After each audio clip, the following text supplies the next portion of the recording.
Well, I used to have a great answer for this, that in the sequels, they would go back in time to the point when I was in the cast, and it would all become explained, but I can no longer give that answer. What happened was the director fired me. You won't believe what the editors of Back to the Future let slip through. Hidden in one of the movie's most famous scenes is a mistake so huge, it's a miracle it stayed in the final cut. Many people are crazy about this film, but they've never noticed this. This scene is raw, unedited, and contains a blooper that will make you gasp. Does it run like on regular unleaded gasoline? Unfortunately, no. It requires something with a little more kick. It's not just a small detail, it's an error that once you see it, will change how you view this time-traveling adventure forever. The 40 Rejections. The journey of Back to the Future was, to put it mildly, an uphill battle. It started as a simple idea between two friends, Robert Zemeckis and Bob Gale, back in 1980. They wondered, what if you could travel back in time and meet your parents as teenagers? That single question sparked a story that would define a generation. But the thing nobody tells you is how close this movie came to never being made at all. When they pitched the script, over 40 different studios slammed the door in their faces. The reason? Hollywood comedies at the time were mostly adult-themed, and this story was considered too tame, too family-friendly. It felt like a dead end. Everything changed after Zemeckis directed Romancing the Stone, a massive box office hit. Suddenly, he was the director everyone wanted to work with, and Universal Pictures finally gave the green light. But solving one problem only created another: casting. From day one, the filmmakers knew Michael J. Fox was the perfect Marty McFly. He had the charm, the energy, the wit. He was Marty. The problem was, he was stuck on his hit TV show, Family Ties, and the producers wouldn't let him go.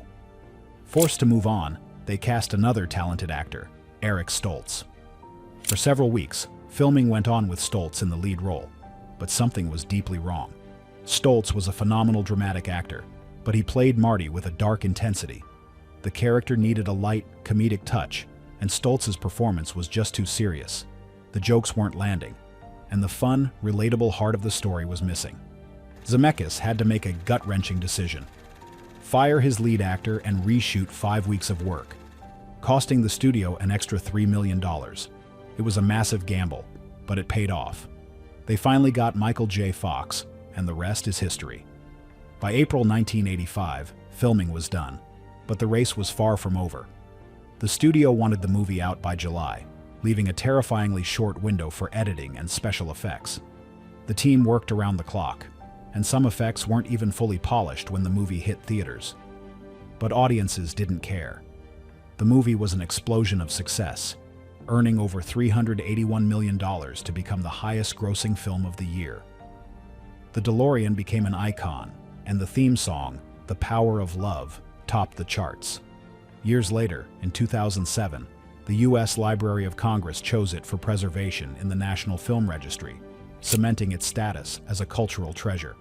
What many overlooked is that this perfect film was born from chaos, rejection, and last-minute changes. But one actor's face would spark a legal fight that changed Hollywood forever. The man who wasn't there. In the first film, Crispin Glover's portrayal of the awkward, lovable George McFly was nothing short of brilliant. His transformation from a nervous pushover to a confident hero was a fan favorite. So when Back to the Future Part 2 came out, audiences were happy to see him back. Or so they thought. You see, something about George McFly looked unnatural, almost creepy. The shocking fact is, it wasn't Crispin Glover at all. It was another actor, Jeffrey Weissman, wearing prosthetics molded from Glover's face from the first film. The studio was trying to trick the audience into thinking the original actor had returned. The truth was a messy Hollywood battle. Glover wanted to return, but he was offered significantly less money than his co-stars. More than that, he had major creative disagreements with the filmmakers. He hated the ending of the first film, believing that the McFly family suddenly becoming rich sent a terrible message that money equals happiness. When negotiations broke down, the producers made a decision that would have massive consequences. Instead of simply recasting the role with a new actor, they decided to use Glover's likeness without his permission. They took the face mold made for the first film, created prosthetics, and put them on Weissman. They even mixed in old footage of Glover to complete the illusion. When Glover found out, he was furious. It wasn't about someone else playing the part, it was about his face, his identity, being used without his consent. He filed a landmark lawsuit against the studio. The case sent shockwaves through the industry and raised a terrifying question. Who owns an actor's face? The lawsuit was eventually settled out of court, but its impact was permanent. The Screen Actors Guild introduced new rules in their contracts, specifically prohibiting studios from using an actor's likeness in this way without permission. What happened to Crispin Glover became a turning point, a warning shot that is more relevant today than ever in an age of AI and deepfakes. While lawyers fought over likenesses, Michael J. Fox was facing his own set of unbelievable challenges. Secrets from the set. Many people are crazy about Marty McFly's incredible skills. He skateboards, plays guitar like a rock god, and pulls off daring stunts. The thing nobody tells you is that Michael J. Fox had to learn almost all of it from scratch, under immense pressure. He was constantly in training, one day learning to skateboard from professionals, and the next taking guitar lessons. He didn't just want to fake it, he wanted it to feel real. For the iconic Johnny B. Good scene, he worked with a guitar coach to learn the entire solo note for note, so his finger movements would be perfectly synced. He also studied the stage moves of rock legends like Chuck Berry and Pete Townshend to make his performance explosive and authentic. Then, for Back to the Future Part 3, the demands shifted entirely. Suddenly, he had to master riding horses and handling old Western firearms. Fox poured himself into training to make every scene believable, but this dedication came at a terrifying cost. During the scene where Marty is hanged by Buford Mad Dog Tannen, the stunt went horribly wrong. For a take, Fox performed it without the support of a box, and the rope tightened for real, cutting off his air supply. He passed out and was hanging unconscious for several seconds before the crew realized he wasn't acting. It was a horrifyingly close call that almost cost him his life. The most shocking fact is that the take you see in the film is the very one where this life-threatening accident occurred. The set was filled with this kind of intense passion. Thomas F. Wilson, who played Biff, performed many of his own stunts, including learning to ride a horse and throw a lasso for his role as Mad Dog. Even Christopher Lloyd, as Doc Brown, had a first in Part 3, his first ever on-screen kiss, a moment that added a whole new layer of heart to his eccentric character. It wasn't all fun and games, though. Creative clashes were common, especially with Crispin Glover, who famously argued with Zemeckis over the smallest details of his character, showing just how much every actor cared about their role. But for all this perfectionism, some huge mistakes still managed to slip through time. Frozen in film. Even a masterpiece has its flaws, and Back to the Future is full of them. These aren't just tiny continuity errors. They are bloopers so obvious that once you see them, you can never unsee them. The most famous one involves Marty's camcorder. In 1985, Marty records Doc Brown, but for the key line, "Never mind that now," the camera is hanging by his side, pointed at the ground. There is absolutely no way it could have recorded Doc saying those words. Yet, when Marty plays the tape for the 1955 Doc, the line is there, perfectly clear. It's a massive plot hole hidden by the scene's fast pace, and you can see this everywhere. The Save the Clock Tower flyer magically changes throughout the film. In one shot, it's pristine. In another, it's wrinkled. At one point, Jennifer's phone number is already written on the back before she even writes it. These are the kinds of mistakes that happen under tight deadlines, yet they give the film a quirky, human touch. They remind us that this perfect movie was made by people. But not all the odd details were mistakes. One of the film's best jokes was when Marty tells the 1955 Doc that Ronald Reagan is the president. Doc's shocked response, "The actor?" got a huge laugh. The joke went all the way to the top. When President Reagan himself saw the movie, he loved the line so much he had the projectionist rewind and play it again. A year later, in his State of the Union address, he quoted the film saying, "Where we're going, We Don't Need Roads. It was a surreal moment where fiction and reality collided, proving just how deeply the movie had penetrated American culture. Are we missing a key detail here?